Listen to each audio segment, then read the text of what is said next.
Good morning. It's Norma Cowie, and it's 9 o'clock on Sunday morning. So I'm here for a Sunday thought. And what a thought I always have, because I want to talk a little bit of how we can get ourselves in mental confusion and what we do and how we can not be in confusion mentally. Because if we believe, as I do, that the mind creates the reality. I know when I look around at some of the reality I'm creating, I go, where in my mind have I gone wrong? But there's a lot of things our mind deals with, or we deal with on a daily basis, one way or the other. And it's really about knowing, first of all, what you want in life. What is it? What is the result you want? It's very easy to go along, just swing along, whatever. Excuse me. And take whatever comes along and just be really, really good with that. But is that enough? We have a mind and we can think. That's the one thing that we are given as human beings, the ability to think. Now, what do we do when we get mentally confused? We want this, or we want that, or do you want to go this way or the other way? And one of the elements I found for myself when I got really confused or unsure of the direction I wanted to go in was I would pick up a pen and a piece of paper, and I would write out all the thoughts that I had until finally you begin to realize what the main thought is. Because once the mind and the feelings connect, then it's easy to know where and what. And sometimes you have to dig deep inside to find or discover what you really want. And then the next key is you must decide to do that. So it's really important to know what you want and what you don't want. And I used to have a sheet of paper I give my students where they would write out, what do you want, what do you want, what you don't want. So they had both sides to look at. And sometimes we put far more thinking into what we don't want. And it's so easy to fall into that because something occurs, something happens, and you don't want that. So you keep thinking about how you don't want that, or what you can do, etc. But it's like this: the emphasis is still on what you don't want rather than what you do want. I'm actually a good point. I think why this Sunday thought is coming up this way is because I've been on some medication for the cancer for some time, and one of the side effects is it creates itches in your body. And over the months, the itching for me has become worse and worse and worse. I have red spots on my body. I have sores on my body. I have all sorts of things, and they itch like heck. And I work at not scratching them. I spend a lot of time not scratching, but when I sleep or just without thinking, I'll start scratching. And so it's like, do I want this particular thing? No, I don't. Then it comprises with something that I've had for many, many years, and that which is like an arthritis, and with no problem. But the medication of the cancer treatment and the medication of the mental blank, anyway, my stiff joints, don't like each other. So they've modified the arthritis stuff. And so it's like a big fight going on in my body all the time. And it's not what I want at all. It's not how I want to be. So in the last few months, actually my my oncologist actually said to me, you've gotten really grumpy. And my thought was, when your body itches all over and your joints can't work and your knees don't want to walk, you would be grumpy too. And he said, I've seen you in here much sicker and you were always bright and sparkly, but you're just grumpy. I went, It really set me back. And I went, yeah, because I want him to give me answers and I'm not getting them. And it was so interesting.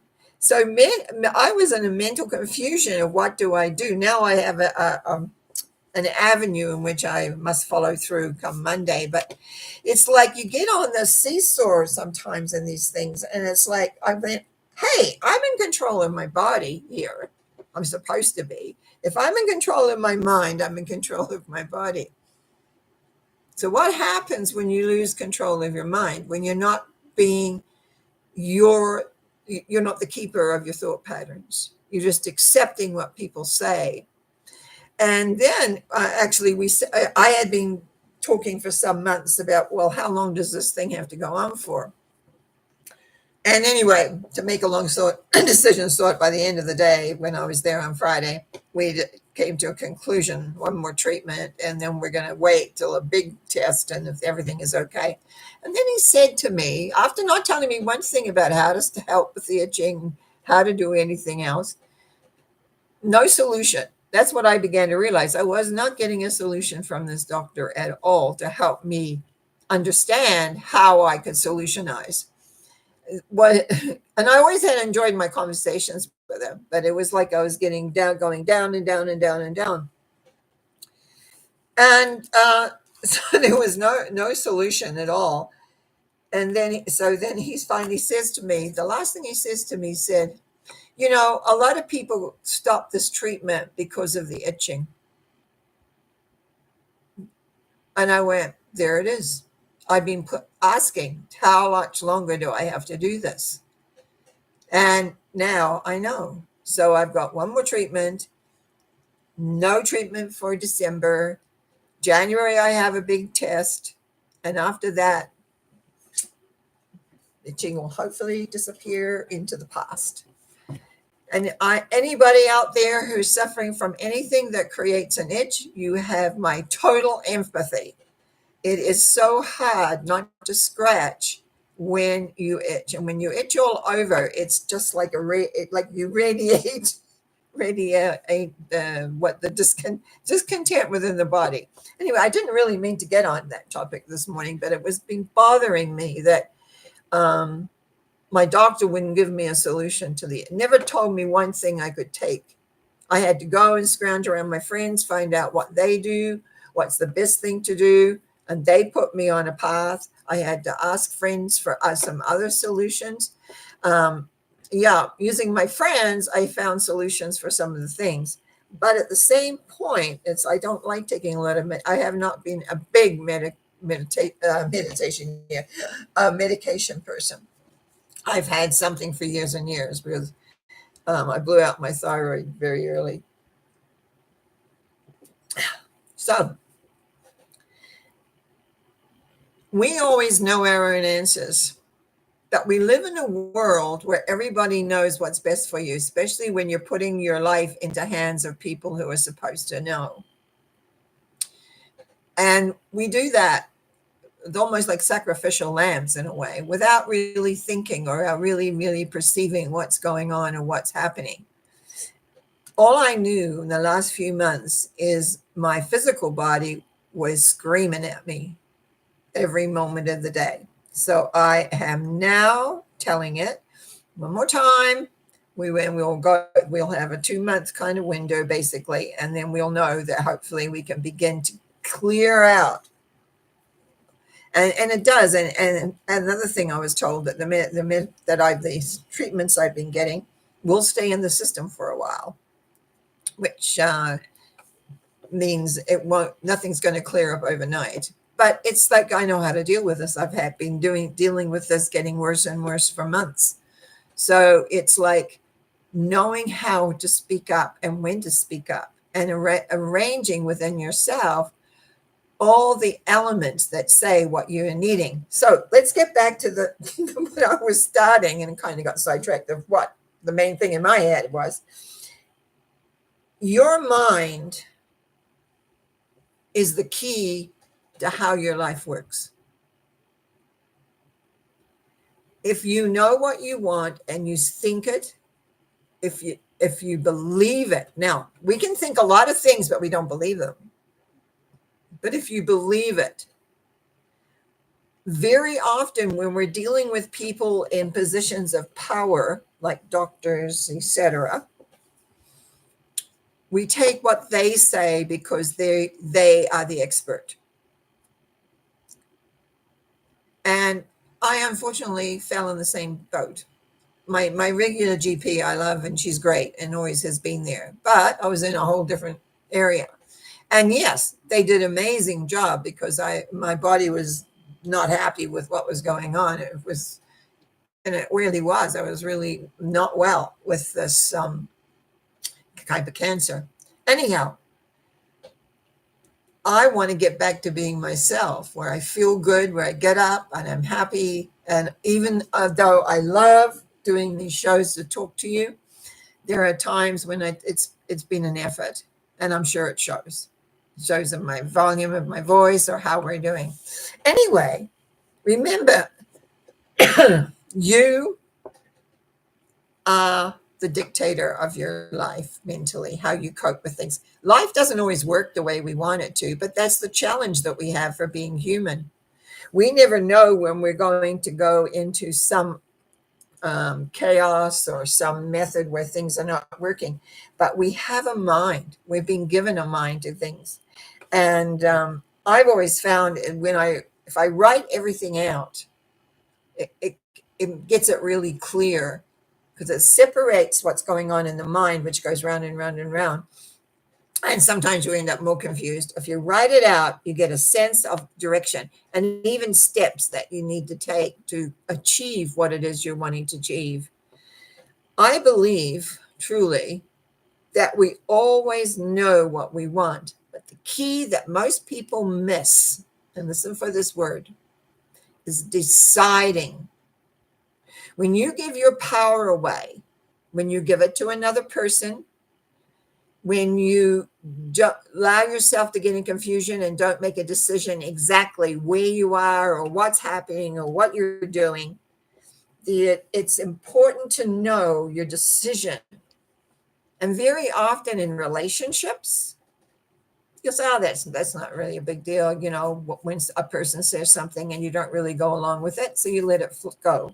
But it's that matter of deciding what you want for you, where you want to be, where you want to. I'm not saying that you don't help other people, because that's part of humanity, to be able to help.